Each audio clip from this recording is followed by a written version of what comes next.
家好，欢迎收听 Taiwanese Mandarin Podcast， 我是 Kevin， 很高兴又跟大家见面了。可能大家比较知道的是，我是一名中文老师，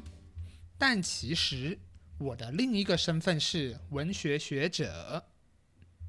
作为一位来自台湾的文学学者，我今天非常激动。如果你最近有留意一些国际文坛的新闻的话，一定会知道最近有一个重要的奖项正在发生，而这个奖项跟台湾文学有关哦。台湾作家杨双子还有译者金玲，他们凭借着小说《台湾漫游录》台湾 Travelogue 荣获了英国文学界最高的荣誉之一——国际布克奖 International Booker Prize。 这不仅仅是台湾作家的第一次，更是历史上第一次有以中文为语言的小说拿到了这个奖项。这本书在2024年才刚拿下了美国国家图书奖 American National Book Award 的翻译文学奖，现在又登上了国际布克奖的巅峰。这绝对不是运气，而是台湾文学实力的全面爆发。到底这部小说有什么魔力？为什么让英国的评审团都一边流口水一边擦眼泪的读完它呢？今天我们就透过这本小说来聊聊台湾文学，以及台湾文学怎么走向世界的。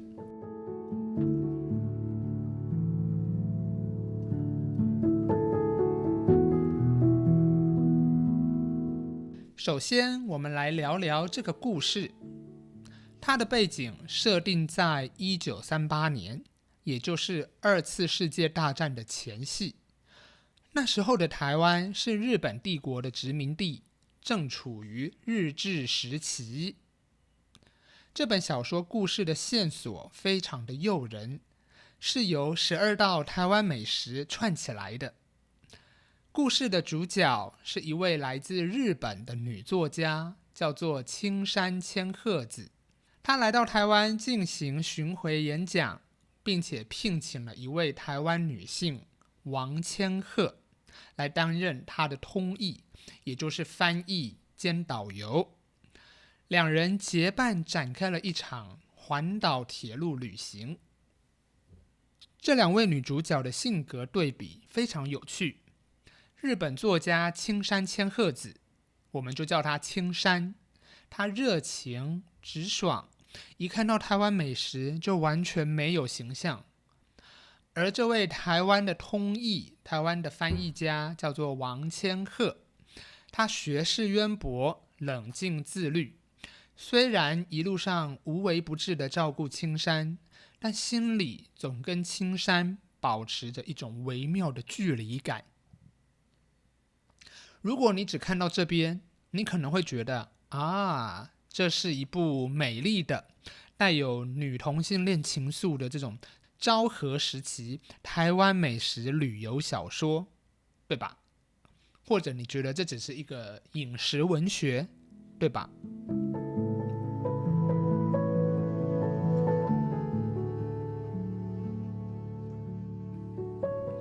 不，这正是这本书最惊人、最高明的地方。这本书的封面和序言会告诉你，这本书是当年的日本作家青山千鹤子写的一个演讲专栏，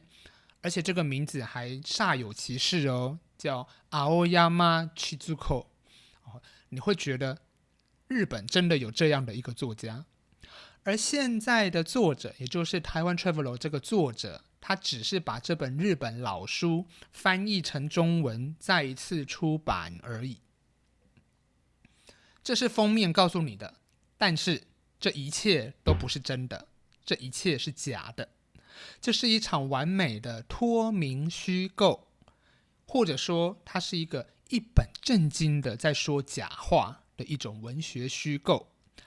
因为日本文学界从来就没有青山千鹤子这个人。那这本号称是青山千鹤子写的演讲专栏也从来没有存在过。这本书从头到尾，连同那些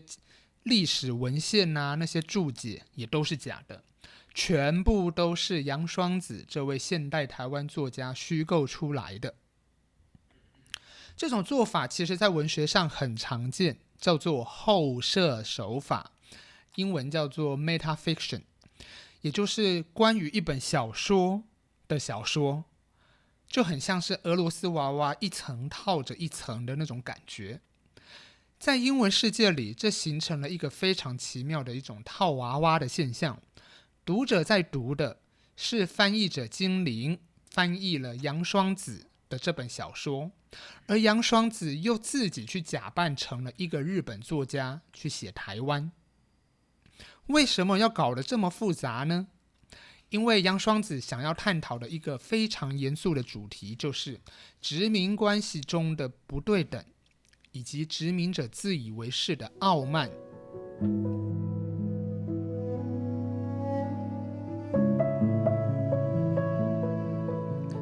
故事里的日本作家青山，他自认为自己是一个进步的、善良的、有同情心的知识分子。他真心把他的通译王千鹤当成超越阶级的一种知己。他一路上对王千鹤非常好，在朝夕相处中，青山千鹤子不断的表达并且跟他确认，他跟王千鹤是平等的挚友的关系，而不是殖民被殖民的关系，或是主人和仆人的关系。甚至当他知道王千鹤有着一个想当翻译家的这个志愿的时候，他甚至主动提出要帮助他，要助他一臂之力。他怂恿他放弃在台湾已经约定好的婚事，邀请他一起去日本发展。但是读到这边，读者可能也会想要问，王千鹤真的想要青山千鹤子这样的好意？他真的想要青山的保护吗？其实青山他从来都没有意识到自己的体贴本质上是一种殖民者对被殖民者的傲慢，因为他习惯用大日本帝国的帝国视角去解读王千鹤，可是他从来没有真正的站在王千鹤的处境去思考。尽管青山很善良很温柔，但其实这一切都无法回避一种根深蒂固的殖民结构。所以书里的王千鹤有一句耐人寻味的一个结论，他说内地人与本岛人终究不可能存在平等的友谊。当然我读到这边，我相信青山真的完全没有恶意，他根本就不觉得自己有傲慢，而且我也相信青山他是真心的喜欢王千鹤这个人。但是其实我们放到我们自己的身上想一想，我们先不要讲我们小时候的朋友，我们就想我们已经出了社会长大以后，我们会发现人与人之间其实已经很难有那种所谓单纯的友谊，或甚至是单纯的情谊。我们当然可以从很多的电影、小说或是故事当中真的看到那种令人感动的超越阶级的情感，但其实我们回过头来看着我们的现实世界，更多是那些被阶级、被地位来决定人们之间关系的这个残酷的事实。主人对仆人再怎么和善，终究还是主仆关系。这也是青山千鹤子和王千鹤始终无法真正平等交往的结构性原因。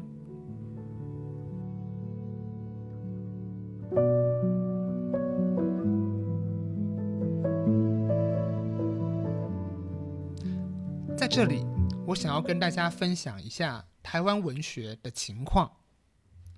我们都知道，台湾文学其实在整个世界当中是很难被看见的。过去台湾文学想要在国际上寻求认同，往往是透过一种受害者、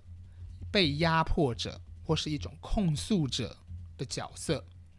以前的台湾作家会用一种很沉重的文字去控诉国民政府的戒严，去控诉日本的殖民统治，他们去诉说着台湾人在这种威权体制之下的悲情以及苦难。这种文学当然非常有价值，但是呢，它常常把台湾放在一种被动的等着被同情的这样的一个位置。但是呢，像杨双子以及台湾新兴的台湾作家，其实他们写小说的手法已经慢慢离开了这样的一种传统，他们展现出台湾文学一种全新的主体性的寻求以及自信。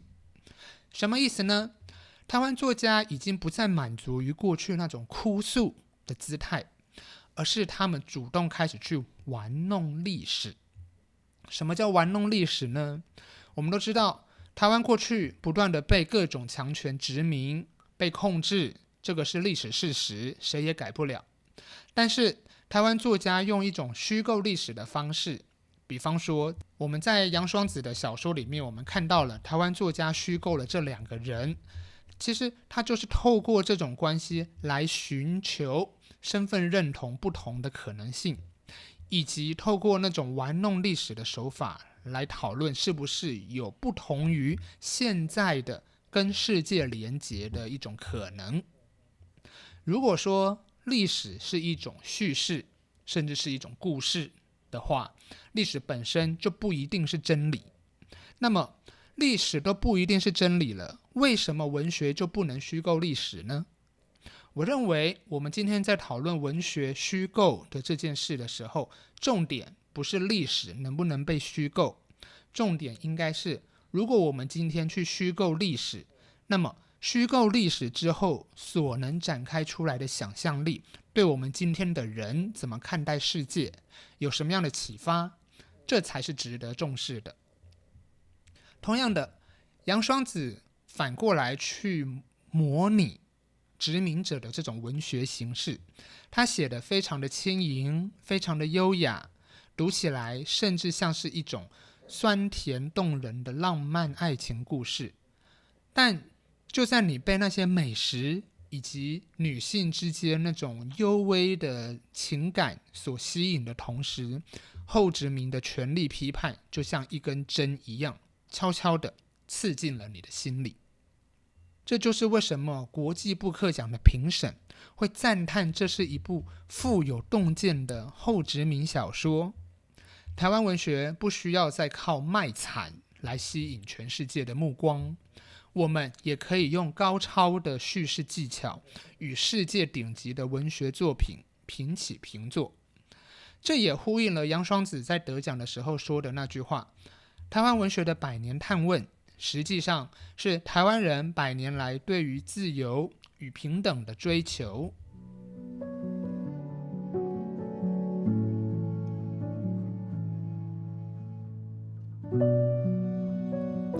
聊到这里，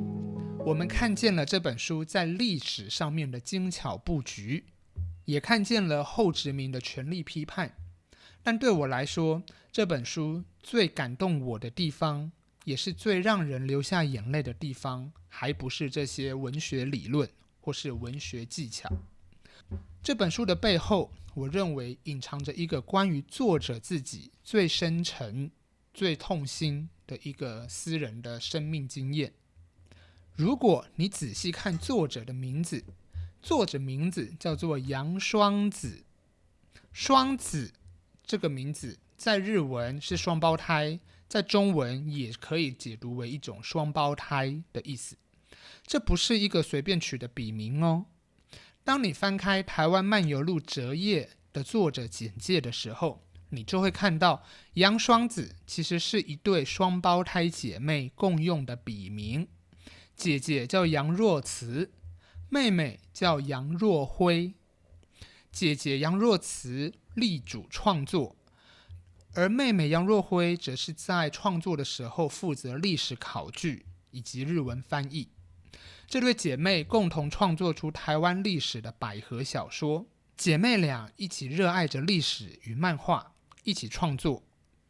但是遗憾的是，妹妹杨若辉早在2015年就因为生病不幸过世了。姐妹虽然天人永隔，但是姐姐没有忘记他们的约定。姐姐杨若慈留下了杨双子这个笔名，一个人继续写下去。也就是说，作者是用这个名字让自己跟已经过世的妹妹一起跨越时空，投入了这本小说的创作。当我们带着这样的背景回去看小说里面的两位女主角，日本作家青山千鹤子，还有台湾通译王千鹤，你发现了吗？他们的名字里面都有千鹤这两个字。这两位女子在1938年台湾铁道上结伴漫游，那种冷热交织的幽微情感，其实就像是杨双子把自己对过世的妹妹的思念投射到了整个故事里面。这已经超越了我们前面说的后设手法了，这根本就是一场文学的悼亡，就是哀悼死者，用文学来表达对死者无尽的追思以及怀念。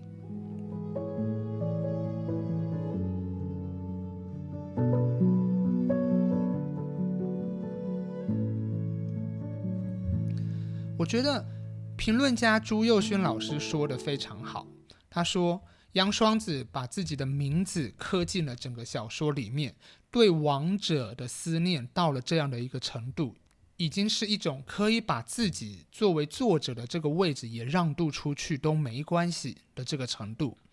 杨双子把妹妹写进了故事，让妹妹也成为了创作主体的一部分。在书中里面的翻译王千鹤他说，翻译是为了让其他人看见更多不同样貌的天地。确实，翻译可以连接不同的语言，跨越文化的阻隔，甚至打破殖民者与被殖民者之间的界限。但是读到这边，我们不仅要跟作者一起发出一个人间最沉痛的追问，翻译能不能也跨越生死的阻隔，能不能也能打破此岸跟彼岸的永恒隔绝呢？文学或许无法让死者复活，但是创作可以，就像电影可以弥补现实无法达成的遗憾，小说也可以在残酷的现实中暂且生成超出时间、跨越时空的可能性。杨双子用这本小说证明了，透过虚构，透过拟仿，透过文字的翻译，他成功在故事里面为自己和妹妹建立了一个永恒、可以再度并肩漫游的世界。我想，这或许就是文学能给予人类最温柔的奇迹了吧。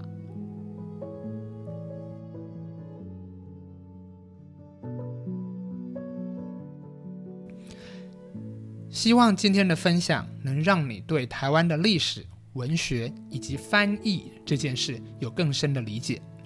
如果你对台湾漫游录感兴趣的话，我强烈推荐你去读读看，不管是中文、英文，现在还有更多的语言版本即将推出，我相信读完之后会带给你完全不同的震撼哦。谢谢你收听我们这一期的 Taiwanese Mandarin Podcast，